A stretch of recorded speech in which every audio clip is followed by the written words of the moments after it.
Je u prvního videa s kamerou. Dneska jsem tu jenom já, Honza 007 píst. A točím jak jdu ze školy. Jedno video jsem už o tom chtěl natočit, natáčel jsem ho před minutou 13 sekundama. Ale já ho omylem smazal poutarou stříbrnou a zlatou nakreslenou Miss I Love You.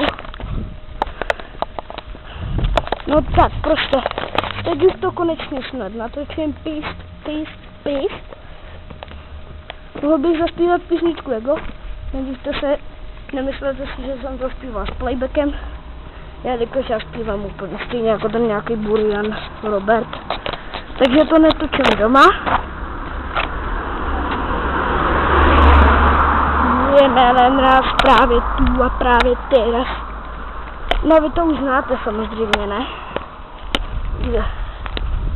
Píst more.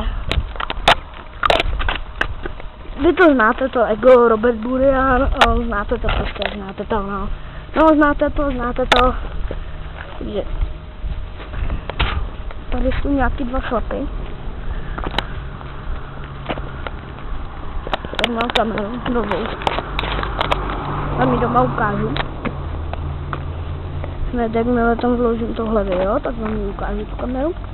Budu fotit nějaký selfiečka a dávat je na Facebook, takže se připravte, že tam budou selfiečka. Budou tam dobrý selfiečka.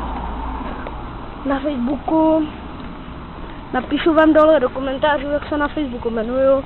Jmenuji se Honzík Pojar, Honzík Mezera Pojar, malý H, malý P. Mám tam stejnou profilovku jako na YouTube, snadno mě najdete. Jestli nějaký kámoše, co tam mám, neznáte, přidejte si je tam. Můžete si tam přidat, kdy chcete, kdykoliv. Ale nepřidávejte si tam moje bratrance, Páju Pojara, Davide Pojara, Hanku Klimešovou, to je moje teta. Většinu si tam nepřidávejte, ona by zase řvala, že nějaký magor si tam přidal. Mně si to můžete hlavně přidat, hlavně mě, youtubera, je píst.com.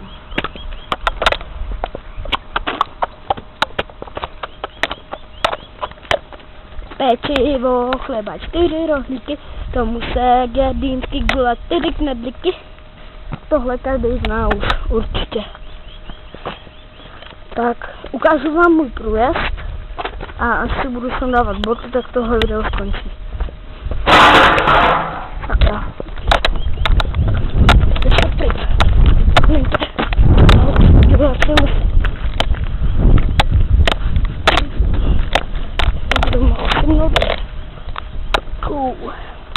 Znáte péčivo, chleba, 4 rohlíky? Tam jsou prostě verzi.